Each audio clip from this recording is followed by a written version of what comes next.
Imagine this. The air is thick, heavy, a kingdom mourning its king. Midnight. Castle bells tolling. And then, out of the shadows, a figure. A ghost.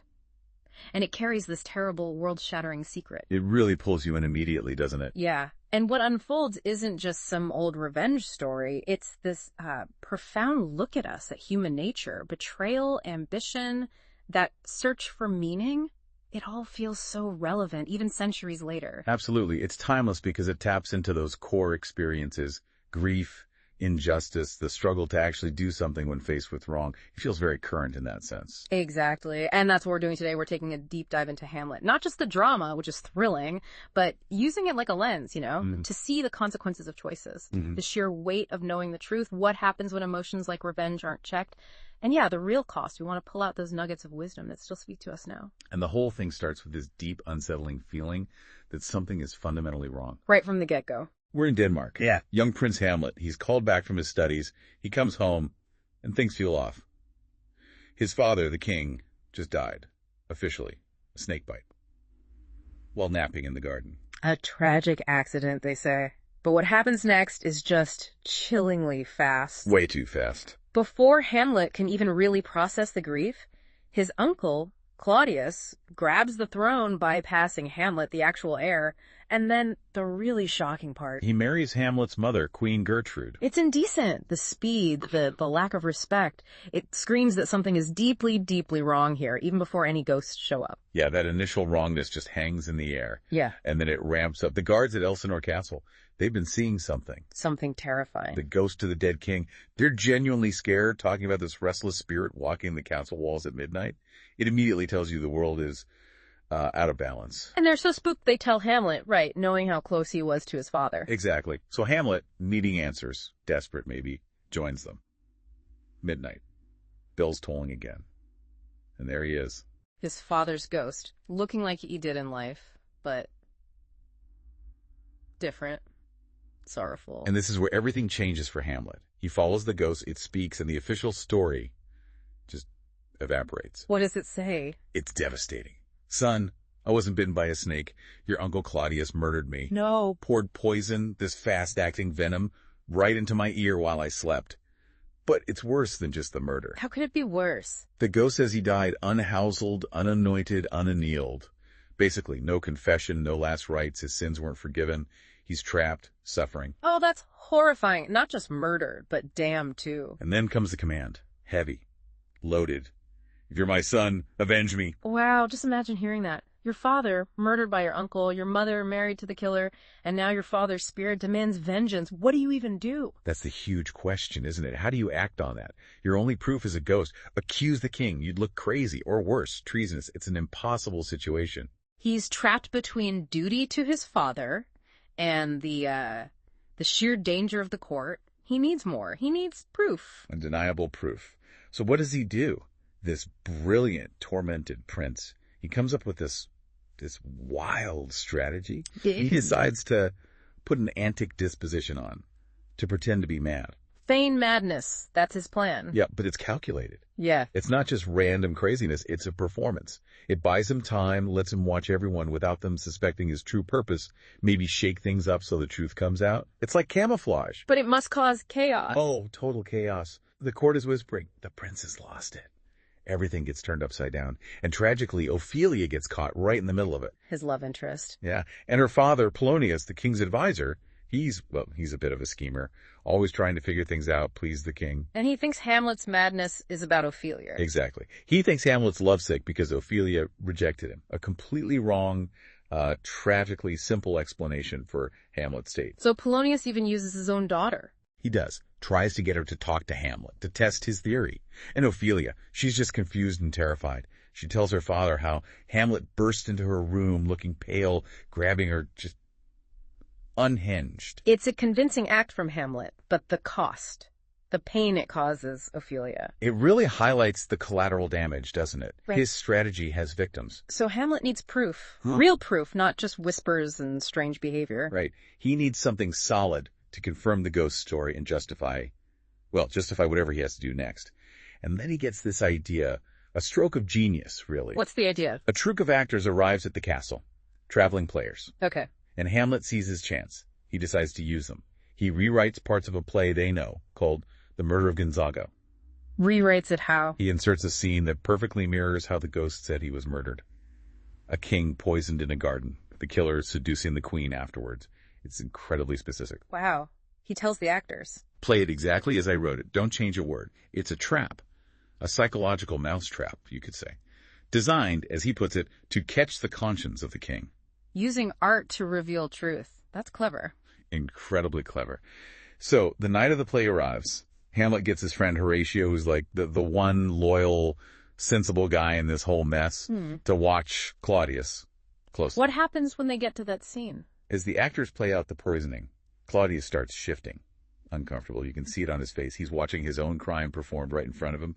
Horatio sees it too. The guilt is showing. Plain as day. And then, the climax of the scene, Claudius just snaps. He jumps up, yells, "Give me some light! Away!" and storms out of the room. He couldn't take it. Couldn't bear it. And that's it. That's the reaction Hamlet needed. It's confirmation. The ghost was telling the truth.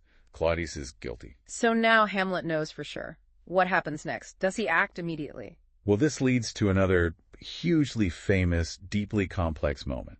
That same night, Hamlet finds Claudius alone. Ah, the perfect opportunity. Claudius is actually trying to pray. He's on his knees, confessing his guilt, saying things like, "My offense is rank, it smells to heaven," comparing himself to Cain, the first murderer. He knows what he did is monstrous. So he's vulnerable. Hamlet sees him. Yes. Overhears the confession, draws his sword. This is the moment, right? Avenge his father. Claudius is right there, guilt acknowledged. Yeah, does he? He hesitates. He actually lowers his sword. Why? Why stop now? He knows Claudius is guilty. This is where it gets incredibly deep, Hamlet thinks.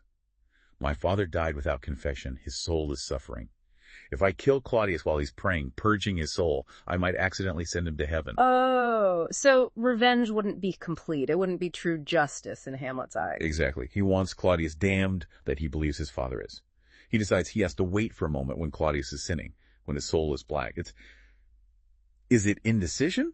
Or is it this incredibly complex moral calculation about the nature of justice, revenge, even the afterlife? It forces you to think, doesn't it? What is true justice? Is it just about punishment in this life? Or something more? And what does it do to you when you start making those kinds of calculations? It's that universal struggle, isn't it? When your emotions are raging, the stakes are life and death. Where are the ethical lines? Hamlet's pause here. It's not weakness, maybe. It's him wrestling with immense moral weight. But that hesitation, it has consequences, doesn't it? Things don't get simpler from here. No, they spiral, tragically. Because Hamlet doesn't act then. The opportunity passes, and things get messy. He goes to confront his mother, Gertrude, in her room. Okay. And Polonius, the meddling advisor. He's hiding behind a tapestry, eavesdropping. Yeah, Polonius! Hamlet is furious with his mother, accusing her of betrayal. She gets scared, cries out. Hamlet hears a noise behind the tapestry. He thinks maybe it's Claudius hiding there. Yeah. In a flash of rage, maybe finally trying to act, he stabs through the tapestry. But it's not Claudius. It's Polonius. He collapses, dead. Oh no, mistake. A fatal one. Huge. Hamlet's horrified when he sees who it is. He killed the wrong man.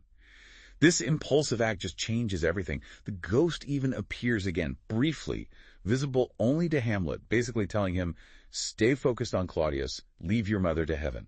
So the cycle of violence just widens? Exactly. And now it pulls in Polonius' family. His son, Laertes, who's been away, rushes back to Denmark. And he finds out his father's been murdered. Murdered by Hamlet. And his sister, Ophelia. She's completely lost her mind from all the grief and trauma, her father's death, Hamlet's rejection and madness. Laertes is enraged. He's not like Hamlet, thinking and delaying. He wants immediate revenge. This is just cascading tragedy now. What happens to Ophelia? It's heartbreaking. She drowns in the river. Right. Whether it was an accident or suicide, it's unclear, but she's another victim of the court's corruption and Hamlet's actions. Utterly tragic. So Laertes is back, furious, and Ophelia is dead. And Claudius sees another opportunity in Laertes' rage. He manipulates him. Oh. He suggests a friendly fencing match between Laertes and Hamlet to settle things, but it's rigged. Of course it is. Laertes will use a real sword, sharpened, and its tip will be coated in deadly poison. Hamlet's sword will be blunt, just for show. And just in case that doesn't work, There's more. Claudius prepares a poisoned cup of wine. A backup plan. He's leaving nothing to chance to get rid of Hamlet. It's pure evil. Calculated. So the duel begins. The tension is immense. Hamlet actually scores the first hit. Okay. Claudius offers Hamlet the poisoned wine to celebrate. Hamlet declines for the moment. But then Gertrude, his mother. Oh no, not her. Maybe trying to show support, or maybe just unaware, she picks up the poisoned cup meant for Hamlet and toasts him, drinks it. No, Claudius must have tried to stop her. He cries out, "Gertrude, do not drink." But it's too late. She's drunk the poison. She collapses. How horrific. Caught in her own husband's trap. In the chaos, the duel continues fiercely. Laertes manages to wound Hamlet with the poisoned sword tip, a death sentence. So Hamlet is doomed. But in the scuffle, somehow they accidentally exchange swords. Wait, so Hamlet now has the poisoned sword? Yes. And he wounds Laertes back with the poisoned blade. So now Laertes is poisoned too. Right. Both are dying. And as Gertrude dies, she gasps out, the drink, oh my dear Hamlet, the drink was poisoned." The truth comes out. And Laertes, dying, confesses everything to Hamlet. "Claudius planted all the poisoned sword, the poisoned wine, were both killed by my own treachery." Finally, all the plots laid bare. What does Hamlet do? Now finally, knowing everything, seeing his mother dead, knowing he's dying, all hesitation is gone. Pure rage, focused action. He turns on Claudius, stabs him with the poisoned sword, and then, to make absolutely sure, forces Claudius to drink the rest of the poisoned wine from the cup. Justice. Brutal, but justice. Claudius falls dead. The usurper, the murderer, is finally punished. But Hamlet is dying too. Yes. As his life ebbs away, he turns to Horatio, his one true friend. What does he say? His last words are a plea. "I am dead, Horatio. Tell my story. Report me and my cause aright. Let them know how greed and betrayal destroyed us all." He wants the truth to be known. He wants the world to learn from this tragedy. And then he dies. The stage is just littered with bodies. Claudius, Gertrude, Laertes, Hamlet. A devastating picture of the true cost of revenge. It's overwhelming. So when we step back from this deep dive, what are the big takeaways? What does Hamlet teach us about, life and meaning? Well, it really shows how one act of betrayal, that initial poisoning for power, can create these ripples that destroy everything. It's about the weight of truth, yes, but also how the pursuit of justice, especially vengeful justice, can consume you and everyone around you. Even if the cause feels righteous. Especially then, maybe. It makes you question the paths we choose when we're wronged.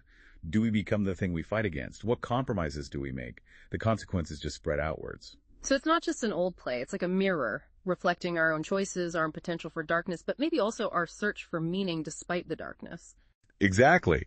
Hamlet's journey forces us to think about what winning really means if the price is total destruction.